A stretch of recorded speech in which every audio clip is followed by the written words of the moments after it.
Hello guys, welcome back to my YouTube channel Mechanical Cram Binary.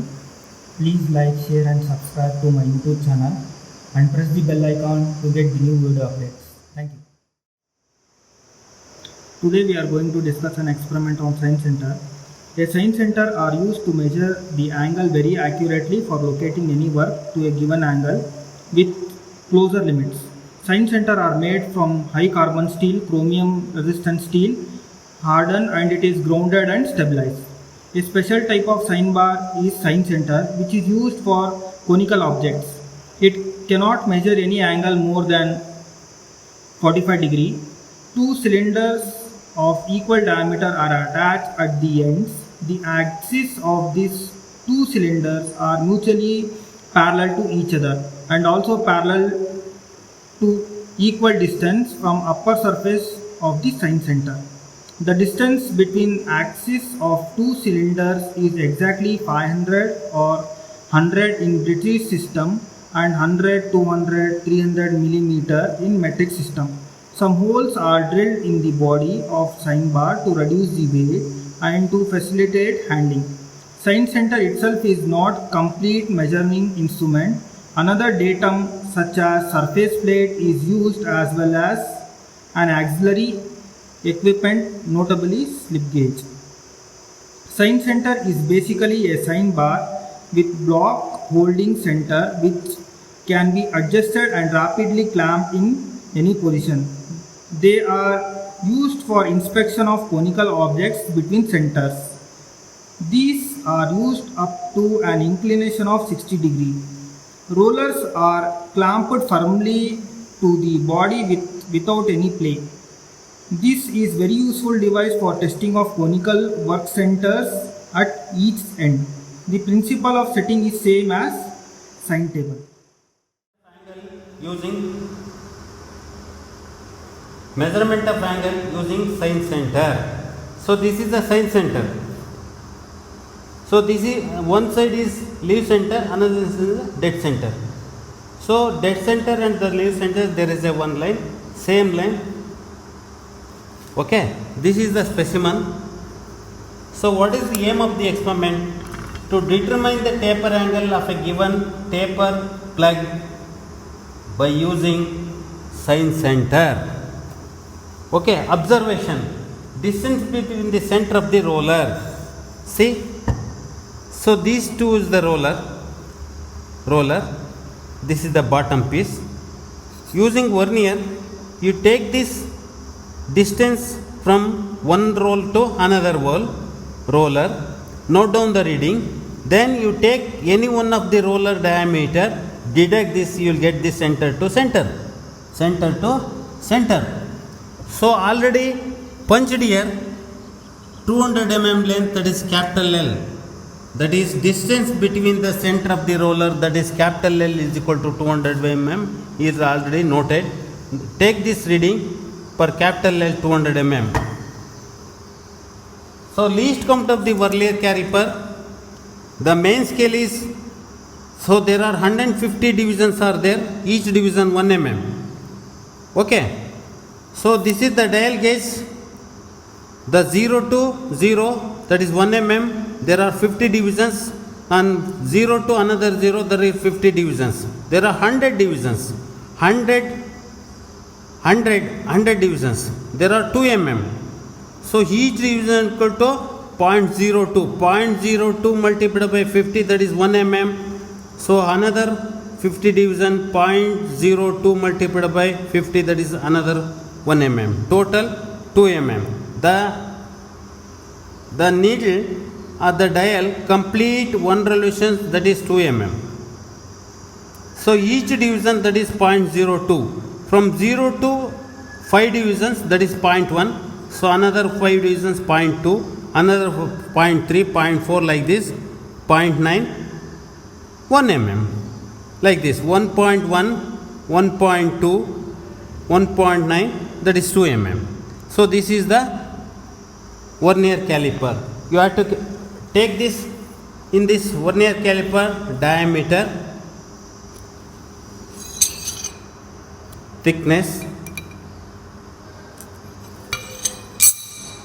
and length, you have to measure the length also you take. Then you can check the depth also and inner diameter. You take the inner diameter also you take. So thickness, length, depth, inner diameter, you have to take this in this vernier caliper. So the least count of the vernier caliper is 0.02 mm. Then least count of the dial gauge. So this is the dial gauge, this is the magnetic stand. Now it is 0. The smaller one is, there are 10 divisions, each division 1 mm. 1 mm is there. That 1 mm divided into 100 parts on the bigger line. Okay, that is 1 mm. So 1 by 100, what is the least count of the dial gauge is 0.01. The each division of the main scale, this dial 0.01 multiplied by 100, that is 1 mm. Okay, this is least count of this dial gauge. Next is initial reading of the. Next, take this initial reading of the. Now they take the length of this specimen. What is the difference between this sign bar and the sign center means this is the rectangular piece, this is the circular piece. Okay. Take the length of the specimen, this is small l. Now it is 75.22. 75.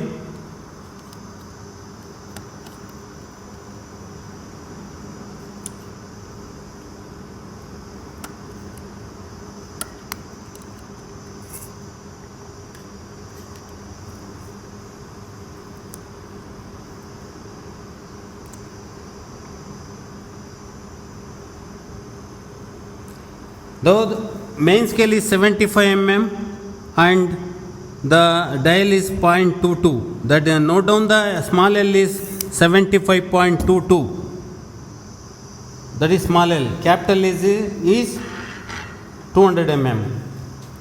Keep the parallel bar.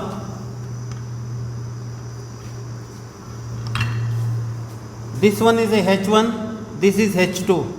So first you take H1, then move the dial gauge from H1 to H2.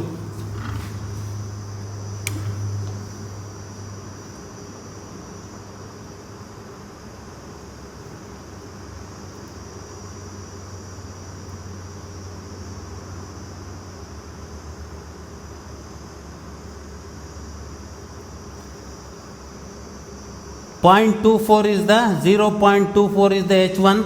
Move the dial gauge like this. Note down the main scale like this.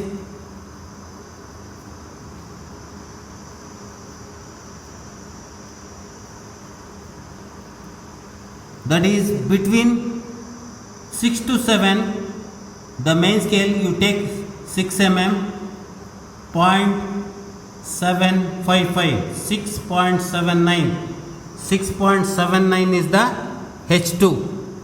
6.79 is the H2 and H1 is 0.24. Deduct this 6.79 minus 0.24, you will get this 6.55. That is difference of H2 minus H1. 6.55. That is DH. So what is the formula for this? Calculate the approximate height. If you want approximate height, means delta H multiplied by capital L is, that is 200 mm, divided by root of delta H, that is 6.55 square, plus small l is 75.22 square. So calculate this, you will get this 17.353 mm. That is the approximate height. Approximate height. So take the slip gauge for 17.35 or 17.45. 17.45.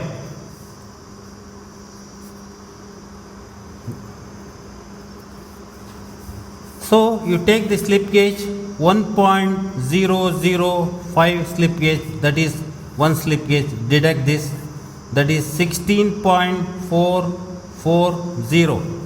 So you will not get this 16.44 in the 83 pieces. Take 1.44 slip gauge, that is second slip gauge, deduct this, so 15.000. So take, you will not get 15 mm, you take 5 mm slip gauge, that is third one, remaining 10 mm, directly you take 10 mm slip gauge, that is fourth one, 00. Take 1, 2, 3, 4 slip gauge, one by one, 1.005, 1.44 slip gauge, 5 mm and 10 mm. You take all 4 slip gauges, ringing the slip gauges one by the other. Already study the study of slip gauge like this.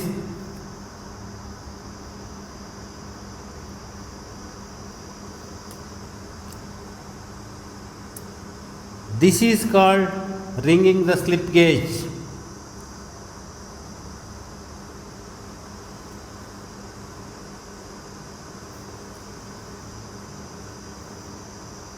See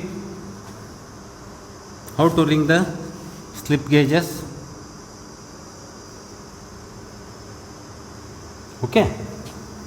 So all 4 slip gauges you will getting the 17.445. This is approximate I have taken. So when you conduct the experiment, so when it is move the dial gauge from H1 to H2, that is 00, you take the actual slip gauge. Keep the slip gauge here. Keep here.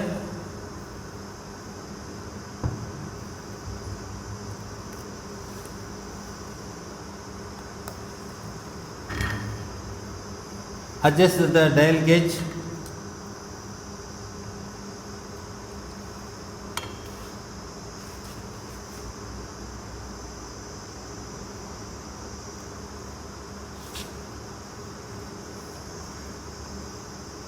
So in the H1, so make it 0.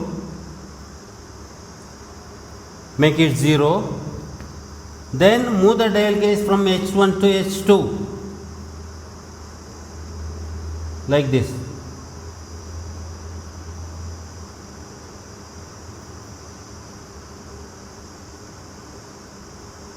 Like this. Like this. So when it is 0, so plus or minus 1 division, neglect this. So now it is 0 from H1 to H2. So take this slip gauge as a actual height. So that is 17.445, that is the actual height. Actual height. Actual height. Calculate the taper angle. Actual taper angle. Actual taper angle is sin inverse of 1 H actual divided by capital L. So H actual is known, 17.445 divided by capital L. Note down this reading, that is 5.003. So theoretical actual angle, that is tan inverse 1 delta H, that is 6.55 divided by small l, that is 17.22. So calculate this, you will get this 4.976, that is the theoretical taper angle, then actual angle. So calculate the error, actual error, that means actual minus